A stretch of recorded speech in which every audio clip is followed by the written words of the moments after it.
everyone! What's up and welcome back to my YouTube channel. So, another vlog, another unboxing. And kararating lang nitong package namin from Pop-Mart, which is yung niregalo niya sa akin for my birthday. And today, yun ang gagawin namin ngayon sa video na to. I-unbox namin to. Ito yung itsura ng box. Magtago ka. Ayan yung itsura ng harapan. Like, tingnan nyo. Ayan. Ang ganda niya kasi para talaga siyang kahoy. Parang may mafe-feel kang texture. Diba? Mafe-feel mo ba? Texture? Parang siyang naka-carve etong part na to. Hirono. Ayan yung si Birdie. Gusto ko talaga makuha si Birdie. And Hirono Shelter. Ayan yung gilid lang. And yung mga figures na makukuha mo sa series na to. Ako, ang gusto ko Yan. dito is yung bird cage. So, ito mga Kasi normal. si Birdie. So, yung mga normal na figures, there's 1 in every 12 chances na makukuha mo sila. And yung secret is 1 in every 144. Kasi so, gusto mo si Birdie? Oo. Ako gusto ko yung naka-cage lang si Birdie. Si Birdcage ang gusto mo. Yeah. Siguro dito sa series na to, may least favorite ako. Hindi ko bet si Circus. Bakit? Or baka pag nakita ko siya in person, magbago yung isip ko. Ako, ayoko dito si Hirono. Visit. So, Kasi, ayan. mahal siya. So, let's open. So, first time ko tong magbukas ng gantong mga achiching-ching. Pinilit ko lang siya sumama sa vlog ko. Anong tawag dito? Blind box. Mga... Blind boxes. Anong tawag yun? Mga kinukolekta? Pop-Mart. Mga anik-anik Ah! na mga... Anik. Yung mga anik-anik na kinukompleto ng mga tao. So, ayun na. So, I'm looking for birdcage. You know? Kasi maganda yung meaning nito eh. Kasi binabasa namin yung ibig sabihin nito. Kasi kaya niya gusto to. Like, every figures have its own meaning kasi. Like, merong meaning behind dun sa itsura ng mga figures. So, let's start opening our boxes na. Uy! 1, 2, 3.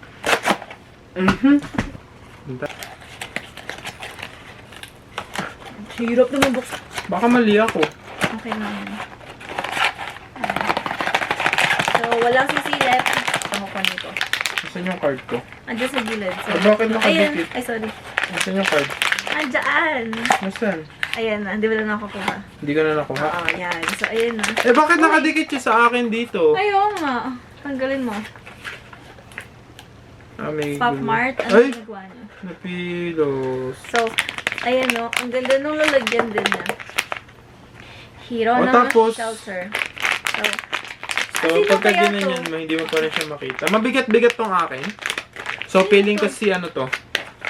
Sino ba pwede yan? Feeling ko yung alien to. Baka yung mantle clock to. Oh, malaki siya eh.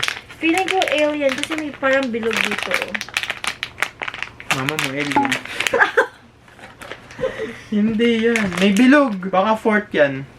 1, 2, 3. Arte. Nakiki-arte lang ako dito. Ah! Ito na yung akin. Si Sunny daw. Ah, Sunny Dool. Eh, may ngiti sa likod. Oo, ayan o. Cute guys. Tignan nyo. Mukha Ayan. mo kasi kita. Ayan o. Cute. Titi. Ting. Ting. Ting. Ting. Ano ba? Sa'yo. Ay! Wow! Siya nga talaga! Ayun. Para kasi siyang gusto niyang makawala. Ay, pwede ko siya gawing keychain. Ito din, oh. Kasi may ganito Like, siya. tinan mo. Nakatingin siya sa labas. Yun, nakaganon lang siya. Why? So, ito yung Gusto card ko na yung niya, secret ngayon. Ito yung card niya, oh. Hirono Shelter, Sunny Doll. Baliktad ka. And, ayan. Hindi, dalawa kasi na meron pang design tong card. Ay, wow! Ang ganda, oh. Ang Para ganda lang siyang talaga ng bata mga sa cards ng Hirono. Parang batang ligaw. Ayun, oh, diba? So, ayun. Ang tagal naming mag-vlog sa isang piraso lang. Nakakainis to panoodin. Pero nakuha namin to. Wala Siguro. siyang stand. Oo nga, baka siya na yan. lang siya, oo, no? So, pag feeling mo nasa comfort zone ka at gusto mong kumawala, parang ganun. Kaya kailangan mong take the step. Just start. Do it scared. Do it maybe alone. But at least, trust in yourself. And, Ayan. all is well. Ito naman daw si Sunny Siguro yun. Doll. Ano daw siya? Itong Sunny Doll is like a Japanese Honey. traditional handmade doll na typically crafted from white cloth or paper. And then, sinisimbolize daw nitong mismong figure na to is hope, good weather, and optimism for brighter days. So, Ano? ayan si Sunny Doll. So, you have desire for free. Sino pa gusto ko? Siguro parang maganda tong si Poet. Oo. Yung mga tinatanggal nila yung nakikita ko sa mga pinapanood nito. Tinatanggal nila yung ulo. Mhm. Ay, yung, you know. Pag ito si Poet, ay napakagaling ko na. Parang wala masyadong...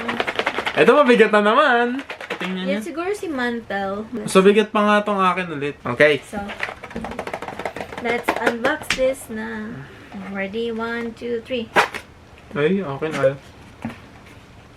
Ay, ayaw talaga. Sana candle holder. Gusto ko din yun si candle holder. Ako si Poet. Hindi ka nakitingin. Ano to? Yeah. Ay! Eh! Ay! Eh! Muntik na! 4 letters din to. Si Fort to. Baka si Poet tong akin naman. Balik. Oo. Kasi may something na nakaangat. Sige, eh, tingnan oh. natin. Sige, 1, 2, 3. Oo, si Fort. Oo nga, warrior nga. Hindi Ito sa akin si Fort. Ay, ang cute niya. At least! Ito 4 si letters. warrior. Ang cute na ito. Ayan o, si Fort. Sige, okay Cute lang. ako dyan. Bombastic side eye. Sabi ko, Poet, Side binigyan eye. akong Fort.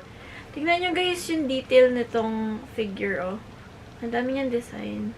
Ang cute. Yung likod. Ano yung sabihin ni Fort? So, explain din namin kung ano yung ibig sabihin behind this design. So, ayan Okay. si Fort. Fort, he represents a place of defense, Wow. security, and playfulness. Evoking childhood memories Oh, diba? of building forts, okay, as safe spaces. Di kami naglaro ng ganun. Ayun, oh, cute, diba? Naive. So, bombastic side eye. Criminal offensive offensive. side eye. Si Warrior ay isang magiting na mandirigma. Ayan yung accessory ni Warrior, oh. Meron siyang hawak-hawak na. Pang Warrior Ano to? vibes. Ang cute niya, oh. Gusto yun na zero. Okay lang, didikit. Yan, naman nakalagay dito sa likod. Stay alert. Embodies strength and protection, representing the fight to maintain a safe and secure personal sanctuary. Oh, so palaban tong hero na to. Yeah. Gusto niyang manakit. Mhm. Basta, safe siya. Ano, ferocious animal. Nakalagay dito. Ferocious animal. Yun o, gagalit niyo si auntie niyo. Naka-side eye na yan. Si Kibone yan. Ayaw mo naman ako. Ayan. Hirono X Kibone. Ay, ganyan yan. Napakita ko lang yung buong card. Huwag yung tingnan. Cutie. Next is... Mangangalahati na po kami. Ay, magaan. Ito wala halos tunog. Shake side to side. Up and down. Wala siya Sino masyadong kaya ito? tunog. Sino magaan dito? Pero mukha siyang bulky sa side na to. So, Nakuha natin si Sunny Doll. Nakuha na namin si Fort. si Birdcage. Si Birdcage. Saka si... Warrior. Warrior. Magaan to. Hindi ko alam kung sino. 1, 2, 3. Napaka. Ito na. Ang bulky. Eh, ang laki rin ito kahit na... Oo nga. Kahit na magaan. Sino to?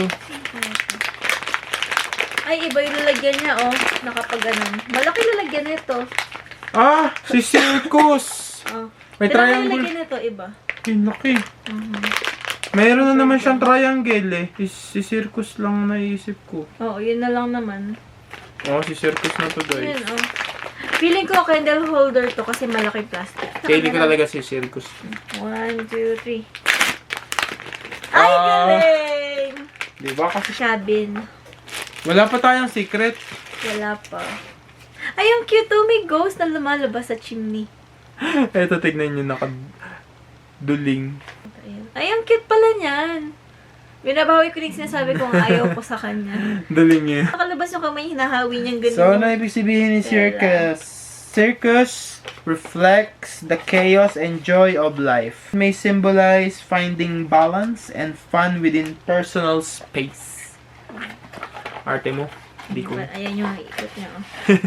Ayan siya na. Ayan si Circus. Ayan. Ganun na si So, telikod niya, guys. Cute. Circus. Ito naman si Si Cabin in the Woods. Cabin. Cabin. a literal shelter. It evokes coziness, solitude, and connection with nature. So as you can see, there's so nature, like a ghost. Ayan siya. Ang cute nito. Like, may ghost talaga na lumalabas sa Ang ulo cute niya, dun. sa chimney. Ang cute lang siya. Tapos parang ang supla-suplado niya, nakaganon siya. Guys, nakaganon talaga. Nakataas talaga yung kilay niya, Kamukha mo to, love, kasi singkit. Ganon ka. Niya, hindi pala. Galit na galit, Ching. Yak. Ay, parang alam maririnig, dito sa... Feeling ko si traffic cone. Ikaw, hula mo. Si mantle clock siguro to. 1, 2, 3. Di ba nauna ka pa nga eh? Kayo. Ito na, binibilis ako na.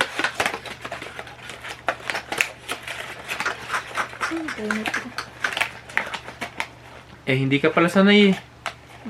Oh! Malaki. Laki ng akin din. Malaki talaga. Sino to? Ay, hindi mo siya makakapa. Si Birdie siguro to. Yung sa akin may, May pakpak. may sponge. Okay, 1, 2, 3, go. Oh, di ba? Si Birdie! My God, nakakagulat naman. Ano to? Cabin na naman? Ayan ang sasabi ko, naakala ko ito siya. Eh, sino to?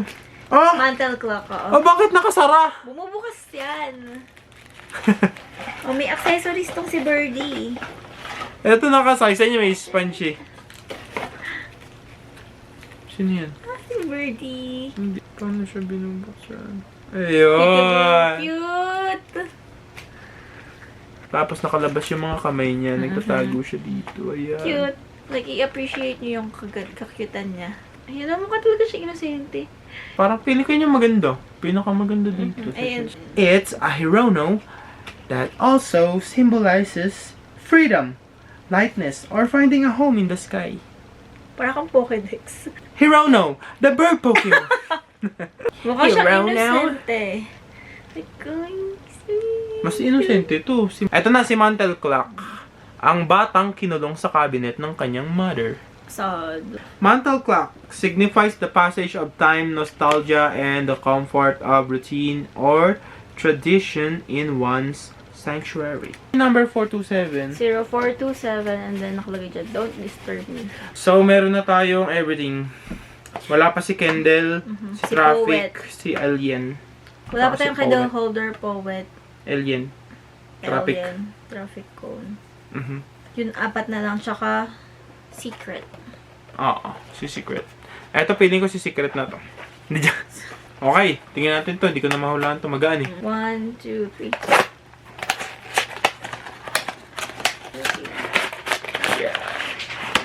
Oh, diba? Hindi ko nakuha. Ay, si Poet to! Si Poet to, guys. Ay, hindi. Ito si Poet. Ay, sino to? Si Tingin ko, Alien? ito si Poet. Si Alien. Ayan, may ganun parang cardboard. Baka Alien to. Mataas eh. Alien or Traffic. So, Okay, ready? malaman natin to. 1, 2, 3. Oh, diba? Si El... Uy! Cute! Gundo! Kaya nga, ang cute nga eh. Green din yung mata niya. Si Alien ba talaga to? Mhm. Eh, ba't ganun? So, ito naman yung sa akin. Ayan o, si Poet niya. Ay, balik tayo. Yak. Cute na to. Tanggalin mo rin yung muka. Ayoko. Yun nasa mukha pala. Like, ang dami ko nakikita sa TikTok na nagtatanggal na tong cardboard na to. And nilalagyan na lang nila ng parang fill yung space. Ayoko nun. Gusto ko ganito lang siya.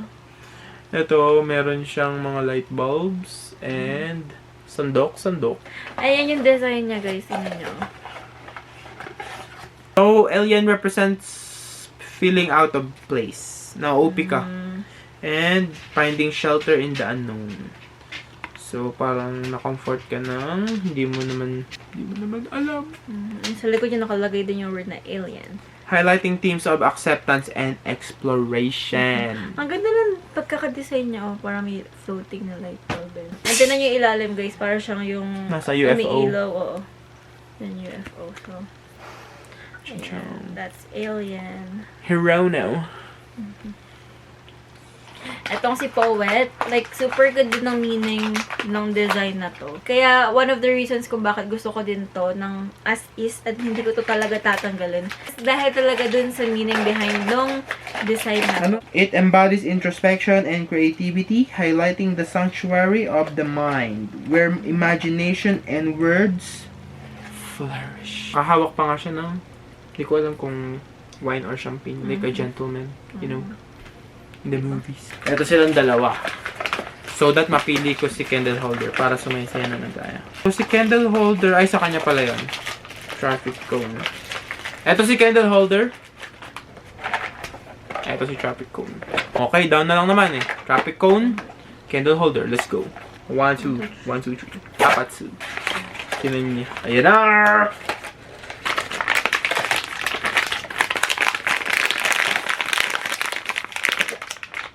Ay. Feeling ko ito yung candle. Sabi ko sa'yo eh. Feeling ko ito yung candle. 1, 2, 3. Yeah! Ay, gara! Ba't ganun? Ay, ang cute nito, Eh, Travis. ba't wala siyang candle? Andyan sa box, may accessories yun na kakabit mo. Wow naman to, Hirono na to, parang bugbog. Mas mabigat yan? Ba't mas magaan to, no? Ay, wala siyang magnet. Ah, meron. May magnet tong, ano, traffic cone. Hero now. Ayan. If makikita niya. So, it represents warmth, light, and hope. It might symbolize a guiding light in dark times or a source of calm and serenity. Serenity. Serenity! Serenity.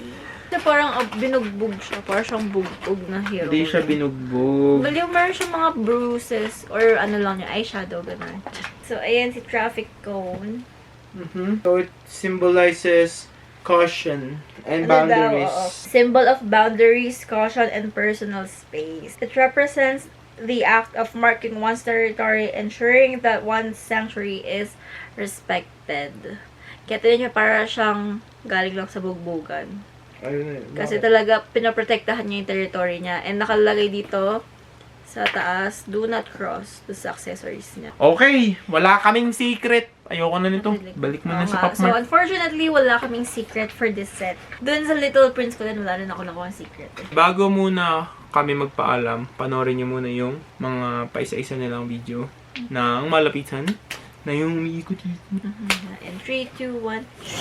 The Sunny Doll symbolizes hope, optimism, and belief in the brighter days. This is inspired by the Japanese Teru Teru Bozu, which is a handmade doll hung to wish for a good weather. The Sunny Doll represents a collective hope for positive outcomes, even when times are tough. It reflects humanity's innate desire to believe in better tomorrows and our ability to summon inner strength and optimism as a form of emotional shelter. The birdcage symbolizes duality of security and confinement. The birdcage is a metaphor for the delicate balance between freedom and safety. On one hand, it provides a protective enclosure, shielding its occupant from harm. On the other hand, it symbolizes restrictions and limitations. This figure invites reflection on whether our personal shelters empower us or hold us back, and how we navigate boundaries in search of autonomy. The warrior symbolizes strength, resilience, and protection. It represents the courage and resilience needed to defend one's peace and protect personal sanctuary from external challenges and inner struggles. The fourth symbolizes security, nostalgia, and creativity. It represents a safe, protective space built with intention and imagination. It evokes childhood memories of creating personal shelters and highlights the importance of having a refuge where one can feel secure and free to express themselves. The circus symbolizes chaos, joy, and life's unpredictability. It represents the vibrant and chaotic aspects of life. It reminds us to embrace the fun and excitement even when things feel chaotic and to find joy in the little moments no matter how messy life gets. The cabin symbolizes solitude, coziness, and the past. It represents a peaceful retreat where one can reconnect with themselves and nature. The ghost in the chimney suggests that no place, no matter how serene, is free from the past. It represents lingering memories or unresolved emotions, adding a touch of mystery and reminding us that even in solitude, echoes of the past can shape shape our experience. Birdie symbolizes freedom, belonging, and adaptability. It represents the freedom to explore and find peace, no matter where life takes us. Like a bird flying from place to place, it represents the ability to adapt to new environments while still maintaining a sense of home and belonging. This figure reminds us that true comfort and peace comes from within, and that we can create a sense of security and connection wherever we are, even when life is in motion. It celebrates the idea that home is not just a place, but feeling we carry with us. The mantle clock is a symbol of tradition and the passage of time, evoking a sense of nostalgia for familiar routines and cherished memories. It reminds us that time itself can be a shelter, offering a sense of stability and rhythm in life. This figure invites contemplation of the past, present, and future, and how these elements shape the sanctuaries we create for ourselves. The alien symbolizes curiosity and finding belonging. It represents feeling out of place or disconnected from one's surroundings, yet it also symbolizes the discovery of shelter in the unfamiliar and the potential to find connection and the identity in the unexpected. This figure encourages embracing differences and finding strength in the exploration of the unknown. The poet represents the power of words and creativity as a form of emotional shelter. It symbolizes the importance of introspection and self-expression, encouraging us to use art, writing, or any creative outlet to process thoughts, find clarity, and create a space for personal growth. Hirono, hiding behind the cardboard, may symbolize how creativity can be a shield, offering protection and a safe space to express emotion without facing the outside world. The candle holder represents a beacon of hope and clarity in dark times. It reminds us that even in moments of uncertainty or fear, there is always a source of light to guide us forward. The warmth and the flicker of flame evoke a feeling of calm and reassurance, making the candle holder a metaphor for inner strength and resilience. The traffic cone is an unusual but meaningful symbol of creating boundaries and protecting one's space. It reflects the need to establish limits, enforce caution, and maintain control over one's environment. This figure reminds us of the importance of saying no, prioritizing self-care, and ensuring that our shelters remain places of safety and peace. As we take a step back and look at the whole Hirono shelter set, it becomes clear that this figure tells a powerful story of protection, self-expression, and emotional refuge. Each piece represents a different form of shelter, whether it's through creativity, strength, or simply finding peace in solitude. The collection beautifully captures the idea that shelter isn't just a physical space, but something we build within ourselves to keep us safe and grounded, no matter what life throws our way. Unfortunately, we didn't get the secret figure this time, but honestly, that's okay. Even without it, this set feels so complete and meaningful. Each piece brings its own unique story and energy, and it's been so amazing to dive into the symbolism behind them.